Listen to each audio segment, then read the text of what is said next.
அனைவருக்கும் அன்பின் பணி அஸ்ஸலாமு அலைக்கும். வணக்கம், குட் ஈவினிங். ஸோ நம்ம இப்போ பார்த்துக்கிறது பயாலஜி, அடுத்து கெமிஸ்ட்ரி சம்மந்தமாக பார்த்துக்கிறது. தொடர்ச்சியாக கெமிஸ்ட்ரி கல்வி இருக்கு. ஸோ உங்களுக்கு போர் அடிக்கும் அப்படிங்கிற சில காரணத்தால் உங்களுக்கு இப்போ நான் வந்து ஃபிசிக்ஸ் எடுத்து பார்ப்போம். ஃபிசிக்ஸை பார்த்தீங்கன்னா தெரியும் உங்களுக்கு. ஃபிசிக்ஸ் வந்து ஃபர்ஸ்ட் இயர்லையும் இருக்கு, செகண்ட் இயர்லையும் இருக்கு. ஃபர்ஸ்ட் இயரில் வந்து 6 அலகுகள் உங்களுக்கு ஃபிசிக்ஸில் வந்து இருக்க போகுது. செகண்ட் இயரில் 2 அலகுகள், சடப்பொருளியல் மற்றும் பாய்கள் அப்படிங்கிற அளவோட இருக்கு. இப்போ நம்ம ஃபிசிக்ஸ் உங்களுக்கு ஆரம்பிக்குது பழமை 2019 சரி, 2020 சரி, 39வது இருந்து ஃபிசிக்ஸ் ஆரம்பிச்சு. நம்ம 39வது பார்ப்போம். பாருங்க, யூத் எனப்படுவது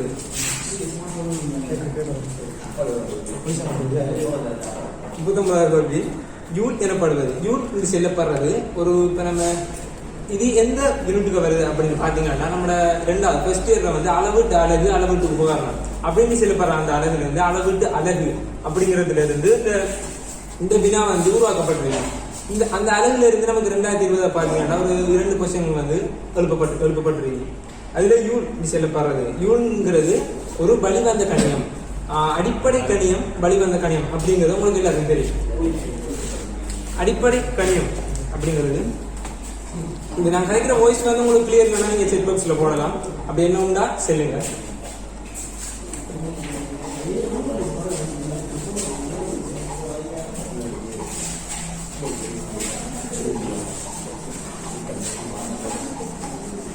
ஸோ அடிப்படை கணியம் நான் செல்லும்போது உங்களுக்கு வழங்கியிருக்கும்.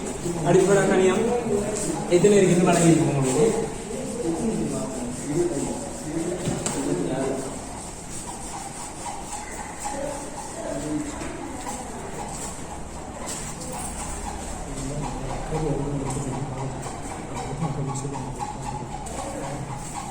இப்போ வீடியோவில் கொஞ்சம் டிலே ஆகிற நேரம் சில டைம் உங்களுக்கு கொஞ்சம் கவரேஜ் ப்ராப்ளமாக இருக்கிறான். ஸோ இந்த பார்ட் வந்து ஃபிசிக்ஸ். இது வந்து நான் வந்து சொல்லி கொண்டு வரல, ஒரு நோட்ஸ் மாதிரி அப்படியான ஒன்று இல்லை. இந்த டைமில் கொஞ்சம் எப்போ கிடைக்கிற நேரம் நீங்கள் அதை செஞ்சு பார்க்கலாம். 39 அப்படியோ ஃப்ளோ பை ஃப்ளோவாக போகுது. இப்போ பார்ப்போம் 39 கேள்வி. சரியானே என்ன சொல்லுங்க. ஓகே, அடிப்படை கணியம். அடிப்படை கணியம் இப்படி சொல்லப்படுறது 7 வகையானது அடிப்படை கணியம். அது என்னென்னு உங்களுக்கு தெரியும். ஏன்னா இந்த வருஷம் நீங்கள் உயர்தர பரீட்சை எதிர்நோக்கப்படுங்க. சில பேசிக்கான விஷயத்தை வந்து சில ஒன்று இல்லை, நல்லா தெரிஞ்சிருக்கு. சரியா, அடுத்து வழிவந்த கணியம் பார்க்க நம்மளோட கேள்வி வந்து ஜூன். ஜூனுங்கிறது ஒரு வழிவந்த கணியம், அதாவது பெறப்பட்ட கணியம். அப்படின்னா என்னன்னா அடிப்படை கணியங்களை வச்சு எடுக்கப்பட்ட கணியம் அப்படின்னு சொல்லலாம். அடிப்படை கணியங்களை வச்சு இப்போ யூன் செல்லப்படுறவங்களுக்கு பெருசா செல்ல சார், அதாவது டபிள்யூ நம்ம டபிள்யூன்னு குறிப்போம். அதாவது வேலைக்கான அளவு ஜூன். இதுக்கு எஃப்எஸ், எஃப்னு செல்றது விசை. அந்த ஒரு பொருளுக்கு அறிக்கட்டும், ஒரு செய்யப்பட்ட வேலைக்கு அறிக்கட்டும் வழங்கப்படுற விசை அறிக்க போகுது. எஸ்ன்னு சொல்லப்படுறது விசையில் அசைந்த தூரம். இது உண்மையில ஒரு பேசிக்கான கேள்வி. ஸோ இதுக்கு ஆல்டர்னேட்டிவா எப்படியான கொஸ்டின்கள் வருங்கிறது நான் சொல்லுவேன். சரியா, விசைக்கான அளவு உங்களுக்கு தெரியும் நியூட்டன். இந்த நியூட்டன் செல்லப்படுறதும் அடிப்படை கணியம் இல்லை. அது நீங்க தெளிவாக வழங்கணும். இது 2014 நினைக்கிறேன். இது ஒரு அடிப்படை கணியமா அப்படின்னு கேட்டிருப்பாங்க. ஆனால் அதுக்கு வந்து இல்லை, கிளியரா இருக்கும். நீங்க இதுவும் ஒரு வழிவந்த கணியம். அதாவது நியூட்டன் செல்லப்படுறது ஒரு சயின்டிஸ்ட், அவருடைய பேரை வச்சு பெறப்பட்ட ஒரு கணியம். சரியான அடுத்த எஸ்ஸுக்கு நம்ம எஸ்ங்கிறது விசை அசைந்த தூரம்.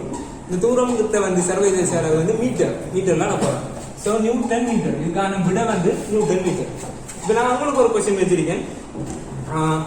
அமுக்கம், அதாவது பிஏ பஸ்கால் அப்படின்னு சொல்றேன். சாரி, அமுக்கத்துக்கான அலகு. அடிப்படை கணியங்கள்ல அமுக்கத்துக்கு அலகு எடுத்தோம்னா எப்படி வருங்கிறத இப்ப நீங்க ட்ரை பண்ணுங்க. ஒரு கொள்ளையில உங்களுக்கு டைம் ஒரு 1 மினிட் ஸோ ட்ரை பண்ணி பாருங்க. ஸோ இப்படி எப்போ எடுக்கிற டைம்ல வந்து நீங்க அடுத்த கொஸ்டினை ட்ரை பண்ணி பார்க்கலாம். 40 அங்கே இருக்கிறதெல்லாம் வந்து இங்கே செய்யப்படுது. 39 ஆன்சர் முதலாவது. ஓகே,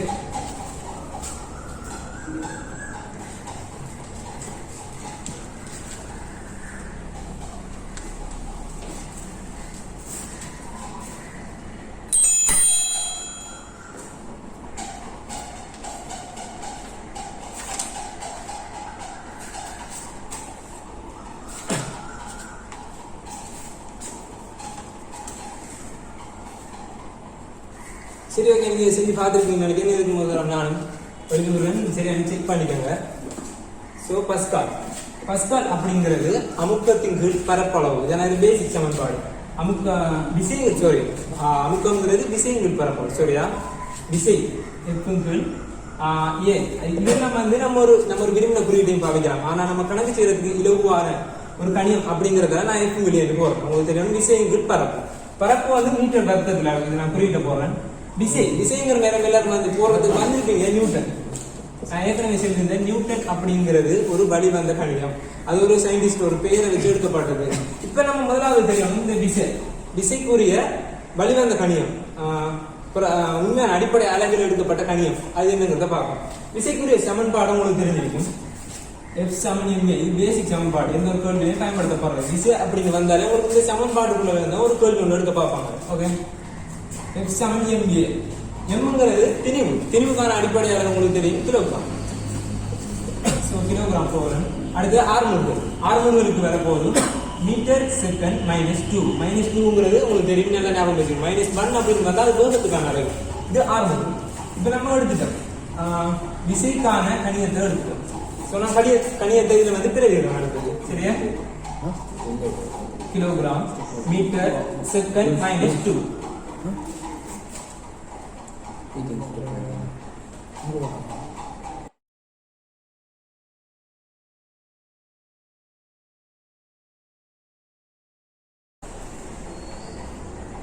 அளவுகள் வந்து அந்த கண்டுபிடிச்ச விஞ்ஞானிமார பெயரை வச்சு அமைக்கப்பட்டது. இது வந்து சர்வதேச கணியம் இல்லை அப்படிங்கிறது நாங்கள் தெளிவாக விளங்கிக்கணும். இது உங்களுக்கு பிசிக்ஸ் வைக்கிற 2வது யூனிட் அமையும். ஸோ நம்ம இப்போ அடுத்த கொஸ்டினுக்கு போகலாம். அடுத்த கொஸ்டின் வந்து எலக்ட்ரிசிட்டி சம்பந்தமா கொஸ்டின் ஒன்று இருக்கு. எந்த ஒரு வருஷத்தை எடுத்துங்கன்னாலும் MCQல பிசிக்ஸ் அறிக்கையும் ஆக குறைஞ்சது 2 MCQ அல்லது 2க்கு மேற்பட்ட 3 கூட இருக்கலாம். 3 இல்லாட்டி 1 2 3 இது இந்த எண்ணிக்கையிலே எத்தனையாவது ஒரு கேள்வி வந்து உங்களுக்கு வந்தே ஆகும். எலக்ட்ரிசிட்டிங்கிற ஒரு முக்கியமான பாடம் பிசிக்ஸை பொறுத்த மட்டும். ஸோ 40வது கேள்வி பாருங்க. கம்பியின் ஊடாக ஓரளவு நேரத்தில் பாயும் மின் ஏற்றத்தின் அளவு என வரையறுக்கப்படுவது. ஸோ இங்கே என்னத்தை எதிர்பார்க்கலாம்டா, எலக்ட்ரிசிட்டியில ஒரு சில கணியங்கள் இருக்கு. அந்த கணியங்கள் என்னத்தை செல்ல வருது அப்படிங்கிற ஒரு வரைவிலக்கணத்தை பேஸ் பண்ணி நம்ம அந்த கேள்வி அமைஞ்சிருக்கு. ஸோ பாருங்க, முதலாவது கம்பியின் ஊடாக ஒரு அளவு நேரத்தில் பாயும் மின்னேற்றத்தின் அளவு என வரையறுக்கப்படுது. இல்லை நான் அது ஏன் புள்ள அப்படின்னு சொல்றதுக்குரிய காரணம் இல்லை. ஏன்னா அந்த கேள்வி வந்து டிரெக்டா எந்த ஒரு அப்ளை பண்ண எந்த டிரெக்டா வரைவிலக்கணத்தை உங்களுக்கு ஞாபகப்படுத்துது. அதுக்கு இதுக்கான விட வந்து ஓட்டம், மின்னோட்டத்துக்கான வரைவிலக்கணத்தை தான் இங்க வந்து சொல்லியிருக்கிறாங்க. அடுத்து பலு. உங்களுக்கு பலுன்னா எனக்கு தெரிஞ்சிருக்கும். பலுங்கிறது அதாவது வேலை செய்யும் வீதம். பலு இதுக்கான டெபினிஷன் வேலை செய்யும் வீதம் அப்படிங்கிறது. அடுத்து தடைங்கிற வந்து ஒரு மின்னோட்டத்தை கட்டுப்படுத்தக்கூடிய ஒரு கணியம், அதான் தடையம். அடுத்து தடைத்திறன், அதாவது தட்டடை அப்படின்னு சொல்லலாம். தட்டடைங்கிறது தடையில செல்வாக்கு செலுத்தக்கூடிய ஒரு கணியம். அடுத்து வோல்ட் அளவு, அழுத்த வீழ்ச்சி. இந்த அழுத்த வீழ்ச்சி இருக்கும் பட்சத்தில் மாத்திரம்தான் மின்னோட்டம் வந்து ஒரு கடத்தியினூடாக பாய்ந்து செல்ல போகுது. அதோட இது முடியும் 40 முடியும் சொல்லக்கூடிய ஒரு ஆளும் தான். இதுல வந்து இப்ப வார 2020 2019 இருக்கிறோம், 2018 கூட இருக்குது. இப்ப வார பிசிக்ஸ் கேள்விகள் சமன்பாடை வந்து டிரெக்டா அப்ளை பண்ணக்கூடிய மாதிரி தான் கேள்வி எல்லாமே. உங்களுக்கு வந்து ஓவரா கஷ்டப்படுத்துற மாதிரி மெக்ஸ்காராக்களுக்கு வர கணிதம் அந்த பிரிவு எடுக்கிற மாணவர்களுக்கு வர கேள்வி மாதிரி கொஞ்சம் கஷ்டமா அமைது இல்லை. அந்த நீங்க அந்த கேள்வியை வாய்ச்சிக்கு போகும்போது அதுக்கான தரவை வச்சு எந்த சமன்பாடு தான் இதில் வரும் அப்படிங்கிறத ஈஸியா கெஸ் பண்ணக்கூடிய மாதிரி இந்த கேள்வி எல்லாம் அமைது. ஸோ இப்போ 41வது கேள்வி ஒரு 1 மினிட் குறைய நான் டைம் தரப்படுறேன். நீங்க செஞ்சு பாருங்க. ஒரு இலவான ஒரு மீனா செஞ்சு பாருங்க. நான் அதை எக்ஸ்பிளைன் பண்றேன். சரி, ஓகே. சில மாணவர்கள் வந்து விடைய வந்து போடுறீங்க, வாழ்த்துக்கள்.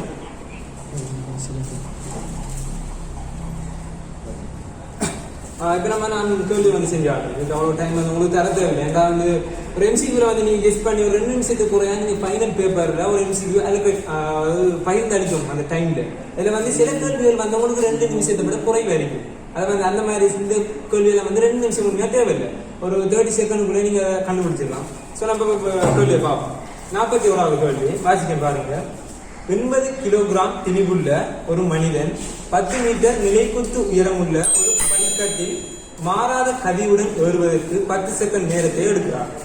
அவரால் செய்யப்பட்ட வேலையின் வீதம். நான் ஏற்கனவே சொல்லியிருந்தேன், வேலையின் வீதம் அப்படின்னு சொல்லப்படுறது வலுவா இங்க வந்து கேட்கா. வலு என்ன அப்படின்னு கேட்கறதுக்கு பதிலா வேலையின் வீதம் என்ன கேட்கா. நமக்கு பிறகு ஒரு தரவு தந்திருக்காரு. ஜி புவியீர்ப்பிலான ஆர்முடுகள் 10 நியூட்டன் கிலோகிராம் -1. ஸோ இப்போ நான் இதுக்குரிய இந்த கேள்வியை பார்த்து செல்ல போறேன். அதாவது ஒரு படிக்கட்டு இருக்கு. அந்த படிக்கட்டுல 80 கிலோகிராம் திணி உள்ள ஒரு மனிதன் 80 கிலோகிராம் அந்த மனிதன் 10 மீட்டர் நிலைக்குத்து உயரம் உள்ள நிலைக்குத்து உயரம் வந்து 10 மீட்டர் அப்படின்னு இருக்கு. ஒரு 10 செகண்ட் இதுக்கான நேரம் வந்து இவர் எடுக்காரு 10 செகண்ட். சோ இதுல நம்ம என்ன பாயப்பட்டிருக்கீங்க உங்களுக்கு தெரியும். பொறிமுறை சக்தியில வந்து இயக்க சக்தி ஒன்று இருக்கு, அழுத்த சக்தி ஒன்று இருக்கு. அதுல இந்த தரவுகளை வாசிக்கும் போது நமக்கு வழங்கியிருக்கும் அழுத்த சக்தியை பத்தி அந்த கதைக்காக உங்களுக்கு புவியீர்ப்பிலான ஆர்வங்கள் தந்திருக்கு. அடுத்து திணிவு தந்திருக்கு. உயரம் எல்லாம் வந்து நம்ம சொல்றோம்னா MGH அப்படின்னு சொல்லுவாங்க அழுத்த சக்தி. சோ அதான் சமன்பாடு. MGHங்கிற இந்த அழுத்த சக்தியை நேரத்தால பிரிச்சோம்னா வலு கேட்கப்பட்ட தோழிக்கான வேலையின் வீதம் அப்படிங்கிற ஒரு கான்செப்டுக்குள்ள வரலாம். சோ பாப்போம். வேலையின் வீதம் நான் வேலையின் வீதத்தை T எடுக்கிறேன். சோ MGH இல்ல எம்ங்கிற உங்களுக்கு தரப்பட்டிருக்கு 80. இப்படி எழுதும்போது இன்னொன்று நீங்க கவனிக்க வேண்டிய விஷயம் உண்டு.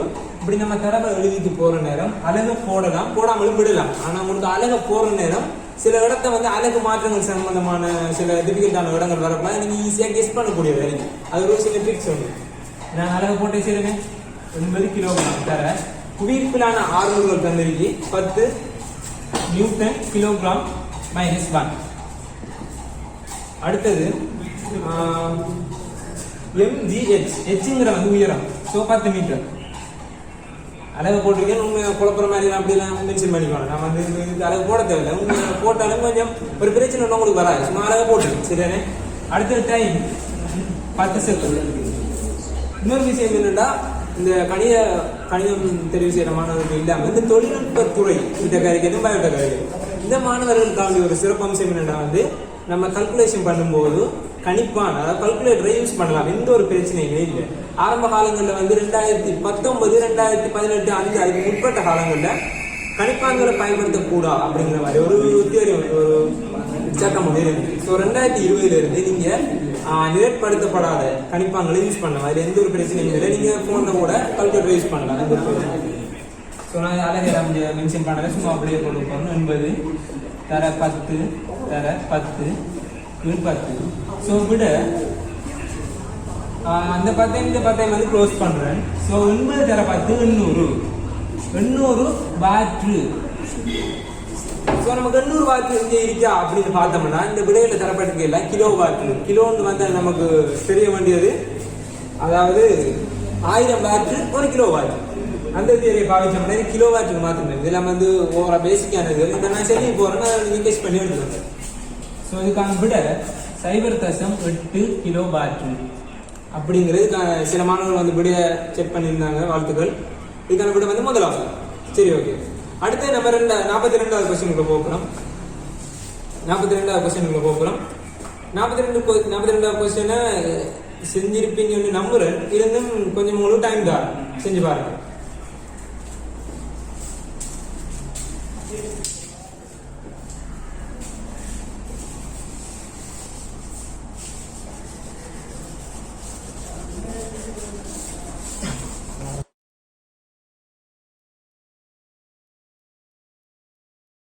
போகும். 42வது கேள்வியை பார்த்தீங்கன்னா நம்ம வாசிக்க பாருங்க.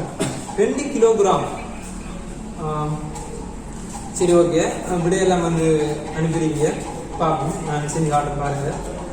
2 கிலோகிராம் நீரின் வெப்பநிலையை 10 பாகை C-லிருந்து 90 பாகை C வரை உயர்த்துவதற்கு மின்னடுப்பு 9 நிமிடம் 20 செகண்ட்கள் எடுக்கிறது. மின்னடுப்பின் வலு என்ன? ஸோ அந்த கேள்வியை பார்த்தீங்கன்னா திரும்பியும் வலுவை தாங்க. ஸோ வலுனா என்னன்னு நான் உங்களுக்கு ஆரம்பத்தில் எக்ஸ்பிளைன் பண்ணிருக்கேன். சக்தியின் நேரம் அதாவது வீதம் அப்படின்னு சொல்லக்கூடியது.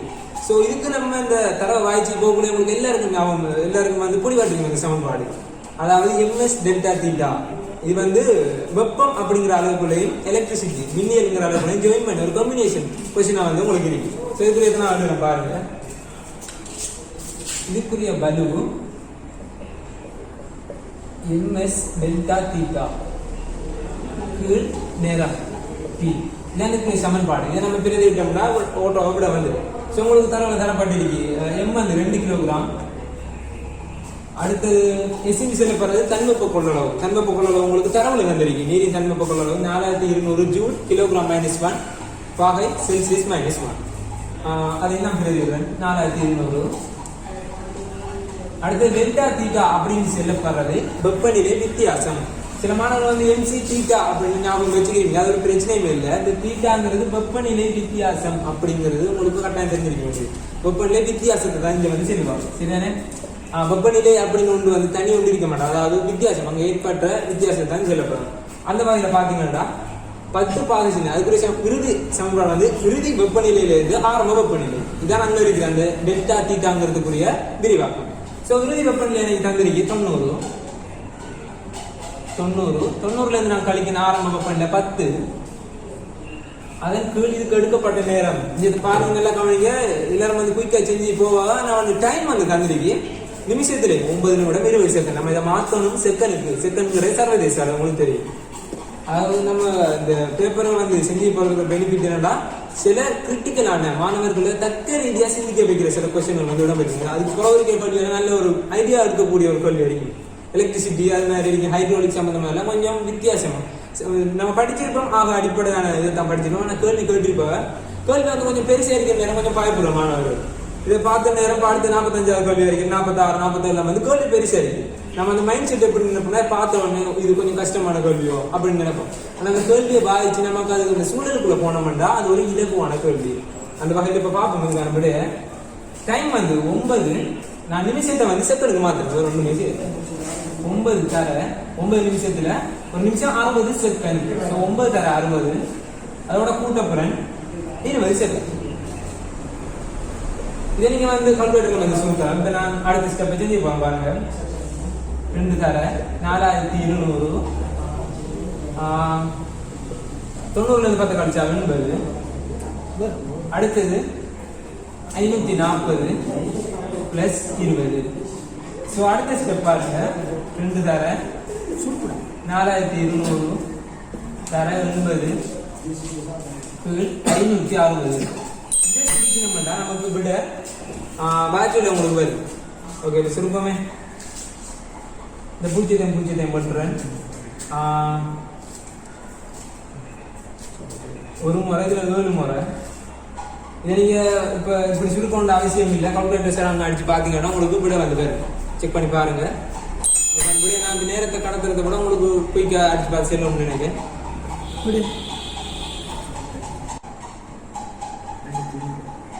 சரி, இதெல்லாம் வந்து நான் செஞ்சுக்கிற டைமை கடத்த விரும்பலை. சுருக்கி பார்த்தீங்கன்னா உங்களுக்கு விட வரப்போகுது 1200 பேட்ரி. 1200 பேட்ரி. ஸோ நமக்கு பேட்டரியில் எந்த கல்விக்கு மேலே இருக்கிற கல்வி மாதிரி கிலோ வாட் எல்லாம் தந்துருக்கு. ஸோ நான் கிலோ வாட் மாத்துறேன் 1.2 கிலோ வாட். ஓகே, நீங்கள் இப்போ கால்குலேட்டர் என்கிட்ட இல்லை, நான் யூஸ் பண்ண பழக்கப்படலை அப்படின்னு சொன்னால் அது வந்து உங்களோட நீங்கள் இந்த கேள்வியை ஃபைனல் பேப்பரில் செஞ்சு போகிற நேரம் நீங்கள் பிறகு சுருக்கி போட்டு எடுத்துருவீங்க. சின்ன ஒரு பிள்ளை இருக்கலாம். எதுக்கும் அந்த செக் பண்ணுறதுக்கு நீங்கள் கால்குலேட்டரில் அடிச்சு பார்த்தீங்கன்னா உங்களோட மார்க்ஸ் இழக்கிற வீதத்தை வந்து இது வந்து குறைக்கும். இது ஒரு சின்ன ட்ரிக்ஸ் வந்து. சரி, ஓகே. அடுத்தது 43வது. இந்த 43வது கேள்வி சடப்பொருளியல், அதாவது மீள்தன்மை அந்த அந்த செப்டருக்குள்ள இந்த கேள்வி எடுக்கப்பட்டிருக்கு. அதில் ஒரு தேதியை பயன்படுத்தி. ஸோ அதுக்கு உங்களுக்கு ஒரு 1 மினிட் டைம் தான். அதை செக் பண்ணி பாருங்க, செஞ்சு பாருங்க, ட்ரை பண்ணி.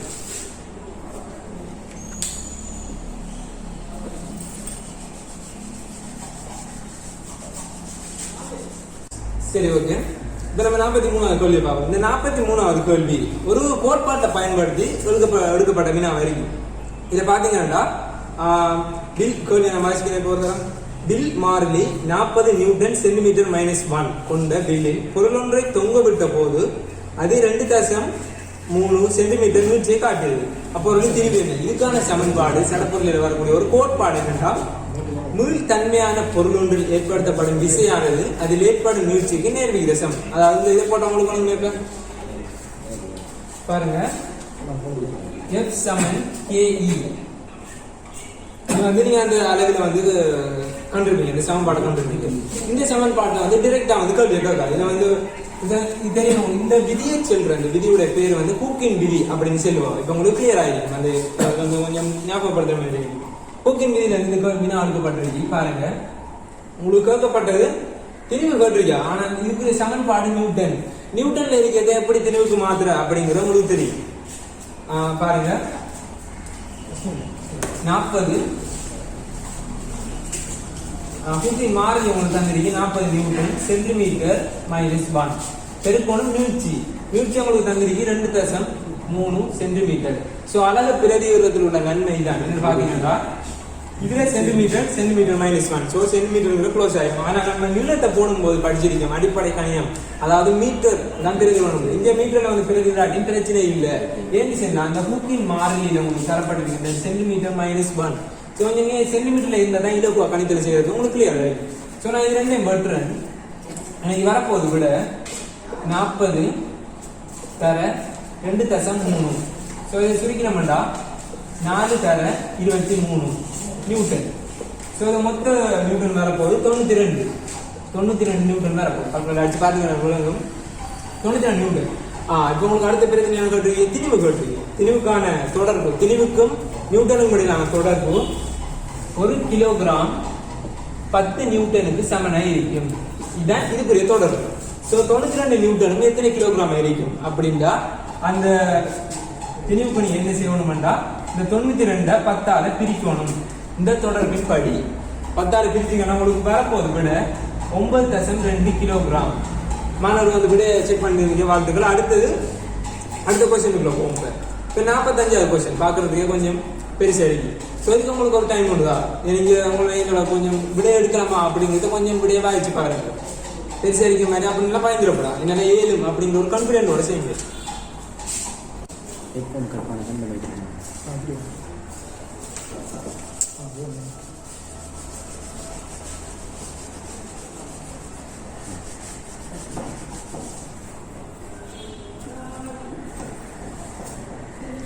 ஸோ 45வது கேள்வி,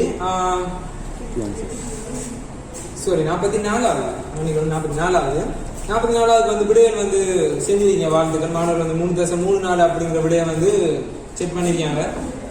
ஸோ நம்ம இப்போ கேள்வியில போவோம். இந்த கேள்வியை பார்த்தீங்கன்னா அளவீட்டு அலகு, நான் சொன்ன மாதிரி அளவீட்டு அலகு அளவீட்டு உபகரணம் அப்படிங்கிற தொகுதியில அளவீட்டு அலகுக்குள்ள இருந்து வாய்ஸ் நான் கரெக்டாக வந்து கிளியர் ஆகிக்கிறேன். அப்படி இல்லாட்டி செக் பாக்ஸில் நீங்கள் செக் பண்ணலாம். அளவீட்டு உபகரணம் அளவீட்டு அலகு, அதாவது அளவீட்டு அலகுல வந்து ஏற்கனவே கொஸ்டின் வந்து ஈடுபட்டு 2 பிரிவா மெயின் அந்த அலகு எடுத்தோம்னா 2 பிரிவா பிரிக்கலாம். அளவீட்டு அலகு அப்படிங்கிற அலகு சம்பந்தமா மாணவருக்கு எந்த அளவுக்கு வழங்கிருக்கீங்க அப்படிங்கறத செக் பண்ற மாதிரி அந்த தொகுதி வந்து அமையும். அடுத்து வந்து அளவீட்டு உபகரணம் உங்களுக்கு இருக்கிற வந்து மிக முக்கியமான சில உபகரணங்கள் நுண்மானி பிரிவு கணிச்சு வேர்னியர் எடுக்குமானி, இந்த 2 வகையான உபகரணம் வந்துருக்கு. அதுல இங்க கேட்கப்பட்ட கேள்வி வந்து வேர்னியர் எடுக்குமானி தொடர்பான ஒரு அளவனை தங்கப்படுது என்ன வாசிப்புங்கிற. இதுல எந்த ஒரு நம்ம ஆழமா யோசிக்கக்கூடிய எந்த ஒரு விஷயமே இல்லை. சும்மா டிரெக்டா வந்து அந்த சமன்பாட்டை அந்த இதை போட்டாலே உங்களுக்கு வந்து விட வந்து. ஸோ பாருங்க, இது தரப்பாட்டு ஒரு வேர்னியர் எடுக்குமானி அந்த படத்தை பெற வேண்டிய அவசியம் இல்லை நினைக்கணும். உங்கள்ட்ட பேப்பர் இருக்கும் பாருங்க. இதுக்குரிய வாசிப்பு அப்படி செல்லப்படக்கூடியது இங்க உங்களுக்கு அளவுக்கு தந்திருக்கு 3 சென்டிமீட்டர் 3.5 அங்கே 3.12 சின்ன கோடலை காட்டப்படுகிறது 7.1 சென்டிமீட்டர். சரிதானே? உங்களுக்கு டிரெக்டா தந்திருக்கு. அந்த கீழே இருக்கிற வேர்னியர் எடுக்குமானில பூஜ்ஜியத்துக்கு அங்கால இருக்கிற நமக்கு தெளிவா விளங்கக்கூடிய வாசிப்பு 3.3 சென்டிமீட்டர் வந்து உங்களுக்கு தெளிவா தெரியும். இதோட நீங்க கூட்டணும். இதுக்குரிய தேவை என்னன்னா, அதாவது வேர்னியர் அளவு திட்டத்தின் வாசிப்பை காண்றதுக்குரிய சமன்பாடு இழிவெண்ணிக்கை தர பொருந்துகின்ற பிரிவுகளின் எண்ணிக்கை. இது வந்து கரெக்டாக ஞாபகப்படுத்தி வச்சுக்கோங்க. சில காலங்கள் போக்குள்ள வந்து உங்களுக்கு சில நேரம் தடுமாறும். அந்த ஷோர்ட் நோட்ஸ்ல நம்ம வந்து பண்ணக்கூடிய ஒரு விஷயம் வந்து வெளிவெண்ணிக்கை உங்களுக்கு தந்திருக்கு 0.01 சென்டிமீட்டர். நீங்க படிச்சிருப்பீங்க 0.0 மில்லிமீட்டர்ல படிச்சிருக்கீங்க வெளிவெண்ணிக்கை. ஆனா அந்த மாதிரி இல்லை, உங்களுக்கு சென்டிமீட்டர்ல தந்திருக்கு. ஸோ நான் போடுறேன் 0.01 தர பொருந்துகின்ற பிரிவு. அதை பார்த்தீங்கன்னா எந்த இடத்தான் 2, அதாவது பிரதான அளவுடையும் வேர்னியர் அளவுடையும் எந்த இடத்த பொருந்துது அப்படிங்கிறத பார்க்கலே போதும். இந்த கொஸ்டின் இதை பார்த்தீங்கன்னா 1 2 3 4 4வது இது வந்து 2 பொருந்து. 4வது இடத்த வந்து 2 வந்து ஒரே இடத்த வந்து பொருந்து வேர்னியர் பிரிவும் பிரதான அளவுக்கு வந்து பொருந்து. ஸோ எனக்கு வரப்போற பொருந்துகின்ற பிரிவுகள் எண்ணிக்கை 4. ஸோ நான் அப்படியே எழுதிடுறேன் 3.3 சென்டிமீட்டர். இதுக்கான அலகு வந்து சென்டிமீட்டர் இல்லாம இருக்கு. ஏன்னா வெளிவெளிக்கு உங்களுக்கு தந்திருக்கு 0.01 சென்டிமீட்டர். ஸோ எனக்கு வரப்போகுது 0.04 சென்டிமீட்டர். இதை கூட்டினீங்கன்னா இதுக்கான விட 3.3 சென்டிமீட்டரையும் 0.04 சென்டிமீட்டர் கூட்டி உங்களுக்கு வரப்போது விட 3.34 அப்படிங்கிற விட உங்களுக்கு வரும். இதுக்கான ஆன்சர் அமைய போறது 4வது 44வது 4வது ஆன்சர் அமையும். ஸோ அடுத்தது ஹைட்ராலிக் சம்பந்தமா நீர்நிலைகள் சம்பந்தமான ஒரு வினாவா இருக்கு. 45வது கேள்வி பார்க்கும்போது அப்படி பஞ்சு மாதிரி அப்படி கேள்வியில் அப்படி ஒரு மைண்ட் செட் ஒன்று கிரியேட் ஆகும். உங்களுக்கு கேள்வி ஈஸியாக இருந்தாலும் ஒரு கேள்வியில ஒரு பந்தி மாதிரி ஒரு அமைப்பு ஒன்று இருக்குமெண்டா ஒரு மென்டாலிட்டி ஒன்று உருவாகும். அந்த கேள்வி கடினமானதோ அப்படிங்கிற ஒரு மென்டாலிட்டி ஒன்று உருவாகும். ஸோ உங்களுக்கு இதுக்கும் டைம் தரலாம்னு நினைக்கிறேன். 45வது கொஸ்டின் ட்ரை பண்ணி பாருங்க.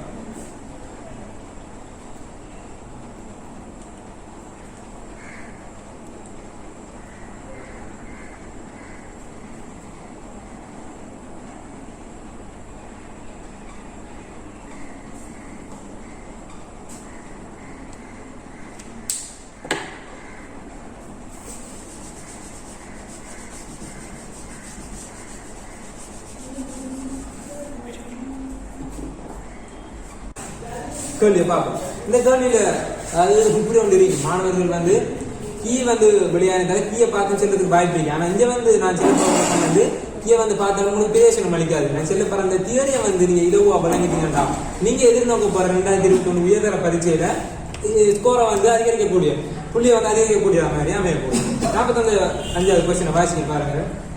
இங்குள்ள அமைவில் காட்டியவாறு நீர் ஓய்வில் உள்ள போது நீர் நிரல்களின் உயரங்கள் h1, h2, h3 ஆகியன சமமாக உள்ளன. அதாவது ஒரு குழாய்க்குள்ள ஒரு விட்டம் ஒரு இடத்த கூடி ஒரு இடத்த குறைஞ்சி போற குழாய்க்குள்ள ஒரு சில உயரங்கள் இப்படி வந்து அமைச்சிருக்காங்க. பாருங்க உங்களோட பேப்பர் இருக்கு நினைக்கிறேன்.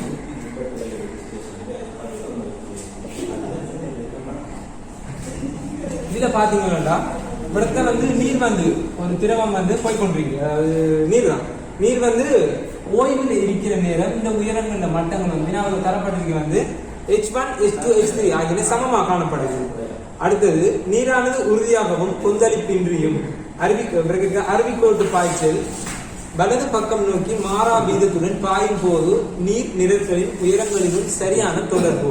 இப்ப என்ன செய்யப்படுறான்னு பாத்தீங்கன்னா ஓய்வில் இருக்கிற இந்த குழாயில நீரை வந்து பாய செய்யப்படுறாங்க. அதாவது ஒரு போஸ்ட் பண்ணி தெரிவிக்கிறத அனுப்பப்படுறாங்க. அப்படி அனுப்புற நேரம் இந்த உயரங்கள்ல என்ன மாற்றம் நடக்க போகுது அப்படிங்கறத அதுக்கான என்ன விட அப்படிங்கறது சில மாதிரி தான் இந்த கொஸ்டின் அமைஞ்சிருக்கும். இதுல பாத்தீங்கன்னா உங்களுக்கு சில வேண்டிய தியரி நீங்க தெரிஞ்சிருக்க வேண்டியது என்னன்னா நீங்க பாத்திருப்பீங்க உங்களோட வகுப்புல படிச்சிருக்கீங்க தொடர்ச்சி சமன்பாடு. தொடர்ச்சி அப்படிங்கிறது இந்த பாருங்க A1 B1 சமன் A2 B2 இதான் இதுக்கான தொடர்பு. இந்த தியரியா வந்து செயல்படுது.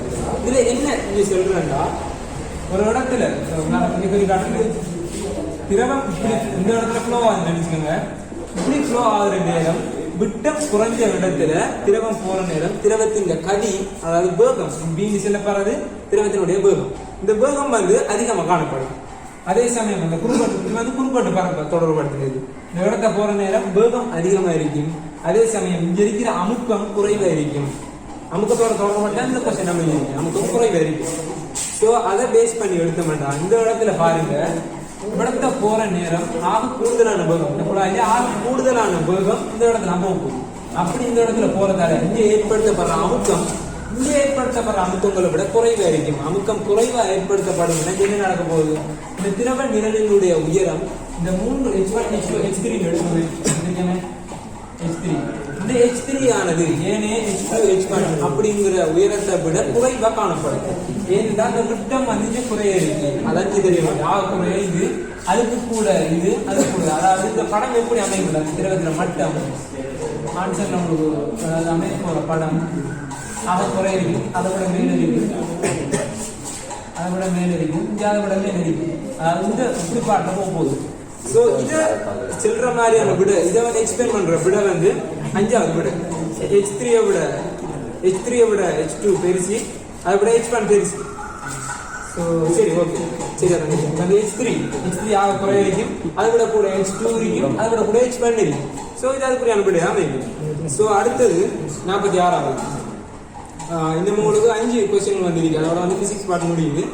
ஸோ அடுத்து 46வது கேள்வி அதுக்கான டைமை தரேன் குயிக்காக செஞ்சு பாருங்க. இது வந்து ஒரு சமன்பாடுங்கிறது ஒன்று இல்லை. சும்மா பார்த்த உடனே உங்களுக்கு விட எடுக்கக்கூடிய மாதிரி தீர்வோட பேஸ் பண்ண தெரியும்.